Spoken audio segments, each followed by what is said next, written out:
So I wanted to make this video because I see a lot of Pokemon investors and just people in the space in general, collectors too, exhibiting this behavior. Now, this video really isn't meant so much for collectors because you're not in this space for money, and that's fair enough. But if you are an evil investor and you are trying to make money investing into product, exhibiting this behavior too much can really, restrain you from becoming successful in this space, and you may miss out on some great opportunities doing this. Now, I don't think inherently, showing this behavior or doing this is bad because I do it myself, but there is a level where it becomes a little bit too much. And the thing I'm talking about is nickel and diming. Always trying to get the cheapest, lowest price, trying to catch the absolute bottom. I see a lot of people doing this. And like I said, it's not bad to want to save money, get the lowest price. I want to do that too. But I see some people doing to the extent where I'm like, should you even really be investing in the first place? I will give an example of that. But first, I want to talk about how I was inspired to make this video. So I just recently talked about a Reddit post, and somebody in the comment section of that Reddit post made this comment, and it made me really think like, wow, there really are a lot of people like this person that nickel and dime so much. And they may be a collector, and if you have your limits as a collector with what you want to pay, perfectly fine. I don't think there's anything wrong with that. But obviously, I'm speaking in the perspective of an investor. But they said this: packs at $5 is too expensive, but $3 to $4, that's like acceptable. Now, I understand everybody is in a different financial position, and I'm not trying to shame anybody. Don't take this the wrong way. But seriously, let's just objectively observe the statement that $3 to $4 for a pack is acceptable, but $5 is too expensive. Okay, let's just use their example of the top end $4 being acceptable. You're telling me that a $4 pack versus a $5 pack is a substantial difference to the point where you're not going to buy a $5 pack because it's $1 more. To me, that's crazy because percentage-wise, $1 out of $4, it's 25% more. Is that really a substantial difference to your wallet? If it is, like I said, I'm not trying to shame anybody, but if $1 is going to make that big of a difference in your decision on whether you want to buy a pack or not, maybe you shouldn't really buy the pack. Maybe you should save up a little bit and then you should buy it. And like I said, I'm not trying to shame anybody. We're all in different financial positions, but to me that was a bit crazy. I'm like, really, $1 is going to change your mind whether you want to buy this or not? I know everyone has their limits, but to me that was kind of crazy, and that's why I wanted to make this video. And to go back to investors, right, because that's what we're talking about here, I'm going to give you guys a perfect example of how emotional some people are with price dips and just how some people will never act on anything. An example I'm going to give is one that nobody likes to talk about because I talk about all the time: Prismatic Evolutions. I know, right? Prismatic, I talk about all the time. I shill it, I get it, right? But I want to give this example because it really shows how sensitive people are to prices when they drop, and them just never wanting to buy until they hit the absolute bottom, which most people won't even do. So we recently got restocks within the past few months, right? From Costco and Sam's Club. Now, before Costco's drop, the prices were about $115 for an ETB. And I remember, and I said, I'll admit to it, I remember talking about prismatic ETBs at like 120, even to maybe 130. I was saying, you know what, buying now isn't a bad idea. I was talking about it, I admit it, right? Obviously, price a little bit lower now, but here's the catch though. I was saying that. I never said, some people falsely claim I said to buy at 150. That's false news. I never said to buy at 150. I was talking about it at 120 to 130, around there, right? I never said buy a ton at 150. That never happened. But at 120, I do remember saying that sort of thing. But let's just realistically think about this. So with these drops, right, the lowest point it ever got to, you take into account the Costco drop and the Sam's Club drop, what is the absolute lowest price, market price, these ETBs were at? $95. And they were $95 for literally like 2 days, okay? And then after that, what do they go back up to? 105, 110. Right now, they're about 105. So let's just think about this. If you bought them at 120, okay, you're down what?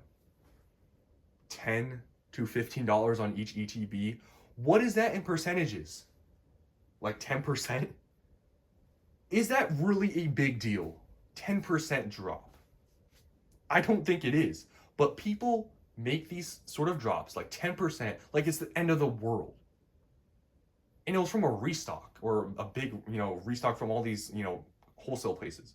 To me, that's crazy. A 10% drop is going to make you that emotional or that upset that, oh, I bought a 120 and just went to like 100. If that's a big deal and it makes you upset, like I said, I don't know if this whole space maybe is that great for you then. If 10% drop is going to make you that upset. Because I remember people saying, you were saying to buy 120 or whatever, or 115, whatever it was, and then it dropped like $10, $20 for like two days. Like, to me, that is insane, but it shows the behavior of people that little drops or anything, people get upset over, and people are always trying to catch the bottom. People that didn't buy from these restocks or are still not going to buy because they're still waiting for whatever price point, it's like, it's crazy to me, because if you really are trying to invest long term, $10, $20, if you bought $120, if you bought $95, it doesn't really matter at the end of the day, because guess what? In 2 or 3 years from now, do you think if you bought prismatic ETBs at 120 or $95, there would be any substantial difference? I don't think so, right? Because I think in 2, 3 years, I don't think these are going to be anywhere near $95 or $120. I think they're going to be substantially more. So why nickel and dime and get mad over like $10, $20, a 10% drop? Who cares, right? And that's why I talk about all these restocks as being opportunities. You're not going to catch the bottom. You don't know where they're at.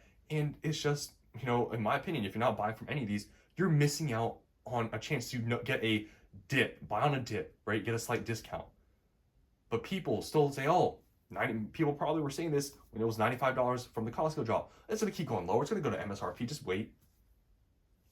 It's like, to me, if 10%, if $10, $20 on a $120 item is going to make a big difference to you, like I said, I don't know if investing in this space is for you, because yes, restocks can set prices back 10%, maybe even sometimes 20, 30% if it's a big reprint or whatever. But at the end of the day, if you really are trying to invest, you can't let these little drops get in the way of buying anything. Because if you do, you may never buy anything. You may be like, oh, it's going to keep going down. Oh, it went down now. I don't want to buy because maybe it's going to, go down even more. Guys, I always talk about averaging, your buy-ins, right? If you bought it at 120, let's say let's just make the math simple. Let's say then they drop to 100. You bought the same amount at 120 and the same amount at 100. What is your average cost then? 110. Is a $10 difference that big of a deal if you bought it 110 or 100? It's not, right? But people make it seem like such a big deal in this space is absolutely crazy. But the one instance that I will talk about, because I myself have said it, which you might have already commented if you haven't watched all the way to the end of this video, is, I said I exhibit this behavior myself, and I've talked about it. But there is an instance where I believe it's okay to nickel and dime and try to get the best deals possible. And that's if you already have the product you want. An example of that for me is the prismatic ETBs. I have a pretty large amount, not extreme amounts, but I have a pretty comfortable amount where I'm like, okay, I like the amount I have right now, but I'm not willing to spend or pay just market price right now. I want to pay a little bit under. For example, maybe like 90 or under. But I already have a large amount. Relative, right? But that's like the only instance I would say nickel and diming and trying to find the best deal and stuff is okay, is if you already have it. But the problem is when you don't have it, or you have a very small amount, and then you're nickel and diming, especially from reprints that, possibly will we see any large amounts more in the future? That's the only case where I see it's like okay, is if you already have the product and then you can be more selective on your pricing. I don't think there's anything wrong with that. But for people that are trying to buy into any product and you are nickel and diming $5, $10 on a product that's like $100, what are we doing here, right? At the end of the day, these $5, $10 differences are not going to matter when it's out of print, and if the market continues to be strong, they might exponentially grow. For example, 151. What are the ETBs right now? Like $300, and the set is not 2 years old yet. Let's say theoretically, Prismatic Evolutions performs the same as 151, theoretically. So that means in about a year from now, Prismatic ETBs will be $300. Obviously, all theoretically. Do you think if you were to argue over $10 that would even matter when they're $300 and you bought them at 120 versus $100. No, it's not going to matter. So I just want to make this video to talk about this because I feel like so many people in this space are very sensitive to the slightest price drops and they always want to get the cheapest price. Guys, this space is not probably meant for you if you're trying to save every single penny and you're trying to make the most money.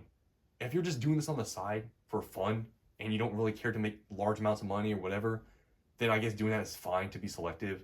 But if you are actually trying to make and do the best in the space, trying to save a little bit of money here and there, you can do it. I have found really good deals, right? But if you're not buying anything and you're trying to get this exact price point and you're not willing to spend over a single dime, you're gonna miss out on a lot of things. And I've done it myself in the past. I remember nickel and diming over a case of booster boxes back when Scarlet and Violet was dead, right? I remember I was able, and I mean, this sounds crazy, but this was back then. This is when the whole Scarlet and Violet era was dead, right? I had a chance to buy some booster box case. I forget exactly which one for like, I think $5.60 or something like that, which is really cheap. That's like 90, what is that? $90 per booster box. But I wanted to buy for $5.50. And like I said, this is early on Scarlet and Violet, so I know that sounds crazy to argue over $10, but this is when Scarlet and Violet was absolutely like nobody, even thought about it being a good investment. And that's just one instance that I'm just sharing with you guys. I nickel and dimed over it. That case now is probably triple $560, right? And that's just an honest example of me exhibiting that behavior where it was bad because I never bought it. And if I bought it, and I didn't buy over $10, now look at it, right? So hopefully you guys learned something in this video. I'm not telling you to buy, you have to buy everything at market or over market. You look for deals, be smart, right? And be a smart shopper. That's what I do. I look online, I look in Facebook Marketplace. I am able to find a lot of deals locally. That's a big thing right now, is to buy stuff locally. You save on taxes. Obviously, if you don't have like a reseller's permit or whatever, you save on just, I guess, possibly shipping too. And usually people are not selling full market price on Marketplace. That's one of the best places to find deals, in my opinion. That's where I've bought a large amount of stuff recently. And that is, I guess, one of my tips to give you guys. I check locally. But other than that, if you don't have anything locally, right now, maybe you're able to buy a Prismatic ETB at like $95 locally. If you're having to go online because you don't have any near you, and you can still pay $105 to $110 after taxes, that's still a great pickup. Don't get me wrong. But for me, I am more selective because I already have a large amount of Prismatic ETBs. And yeah, I would like more, but I'm not willing to pay full market for them because I just have a good amount right now. And I'm pretty comfortable with that. But hopefully you guys enjoyed this video. I wanted to make this because I see a lot of people doing this. And for you, if you want to make a lot of money or you want to be successful in this space, don't worry about $5, $10 on an item that's a few $100s. It's not going to matter at the end of the day. So that's all I want to say. Hope you guys enjoyed, and I'll see you in the next one.